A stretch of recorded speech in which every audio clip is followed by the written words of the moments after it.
Maybe a few different examples of solving trigonometric equations, just giving a few different ideas of what you can do when things get a little more difficult. So the problem over here at the left is not the most difficult one, but again, it gets us the basic idea. If I want to solve for x from 0 to 2 pi, what I'm going to do is go ahead and start solving. I'm going to start getting the x isolated by itself. So why not divide by 4, right, on both sides of my equation? And then since 3/4 isn't a common, normal, unit circle style number, what I'm going to do is go ahead and take the inverse sine of that 3/4. Therefore, getting me at least one good solid answer to start with. So I'm going to go ahead and get my calculator out here, and let's take the inverse sine, second the sine, again of 3/4. And in radians, that's 0.848. So approximately 0.848. 0.848. Then I'm going to think about the fact that from 0 to 2 pi, again, that's one full circle around the unit circle.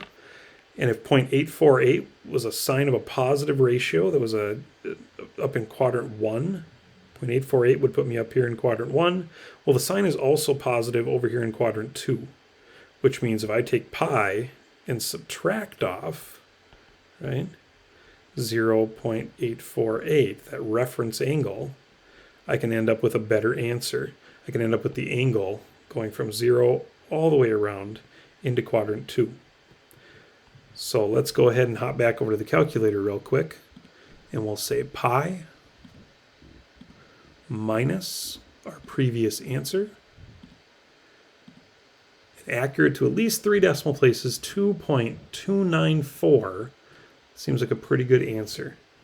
2.294 would give us a good solution. So there are 2 different answers in radians to this equation. And again, you can always plug those back in. 4 times the sine of those angles should give you back an answer reasonably close to 3. Now, the second example is a little more difficult. And I've got a little bit of a hint for us here. Again, we've got cosines and we've got sines. It's not real easy to relate those. Now, I might see a cosine plus 1 and think maybe I could multiply by like a cosine minus 1, make some sort of a difference of squares, or some other fancy way of getting rid of these. And my hint to you is, well, hey, cosine squared or sine squared would make me think Pythagorean identities, which would maybe relate us to some cosines. And the way I'm going to do that this time is I'm actually going to take the good old-fashioned simple route of just squaring both sides.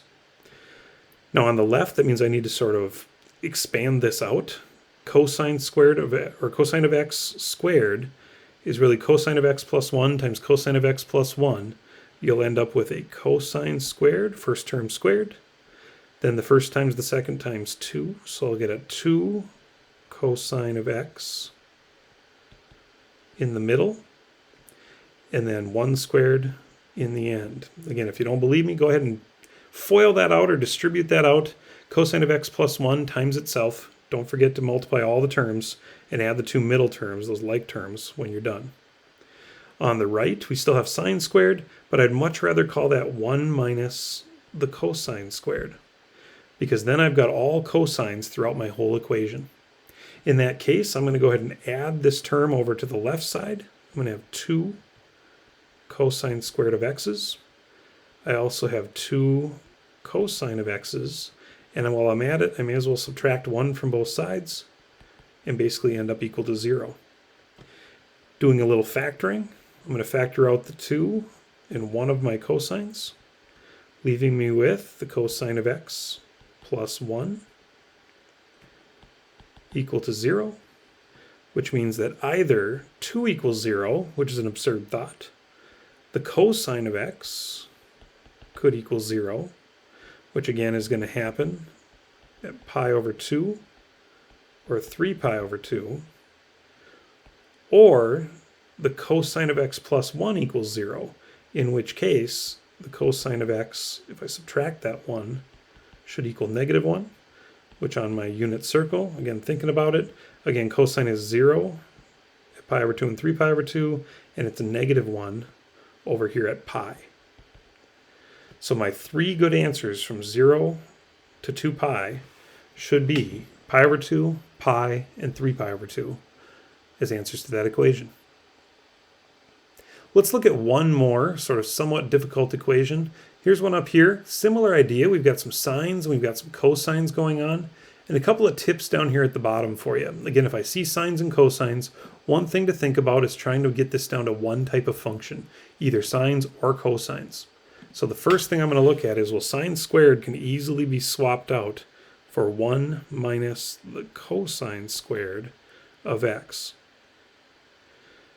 I want the rest of my equations still written out here. So let's do that.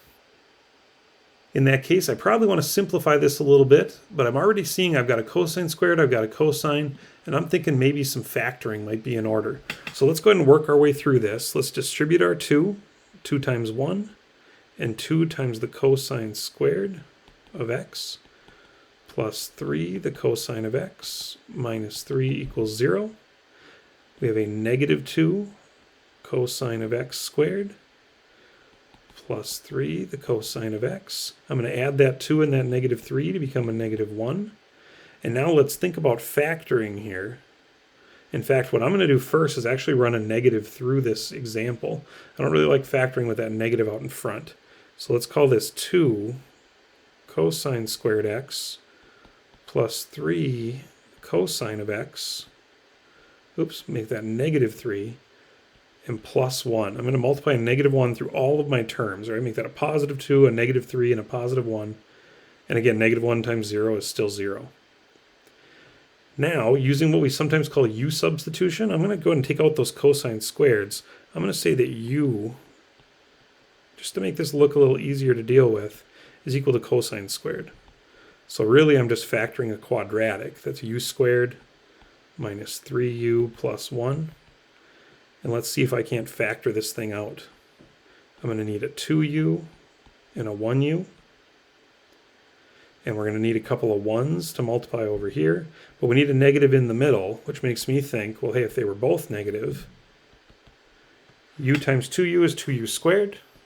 We get a negative 2u outside and a negative 1u inside. Makes negative 3u added together. I'm thinking that looks pretty good. Now let's swap our u's back out again. 2.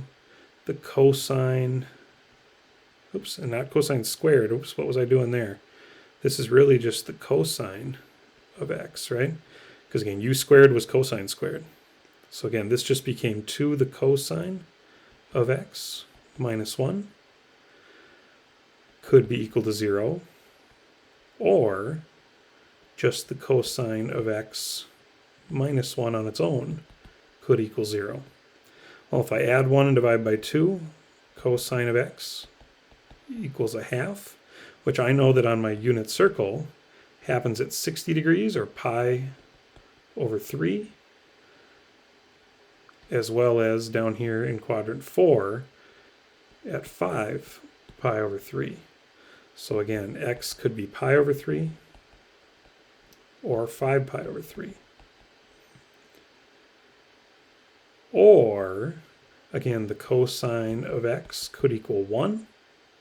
And again, cosine of x equals 1 at 0. Right? If you think about our periodic graphs, remember the cosine always started at the top and it kind of worked its way up and around, right? Doing that kind of thing. Remember, it was 1 at 0 degrees, or 0 radians. But again, it wouldn't return again until 2 pi. And we're not including 2 pi here. Okay? However, notice at the top, we didn't say 0 to 2 pi. We want a general solution. So actually, what I'm going to have to do for each one of these, looking at my graph up here, notice how they're all sort of spaced differently, right? We've got an equal space here and here, but then I've got to go a long way around to get back around, which means I need to write all 3 of them out. And I'm just going to go ahead and add 2 pi n to each of these, right? Plus 2 pi n, getting us the general solution, right, to our equation.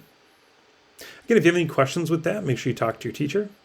Otherwise, good luck, have fun, and have a great day.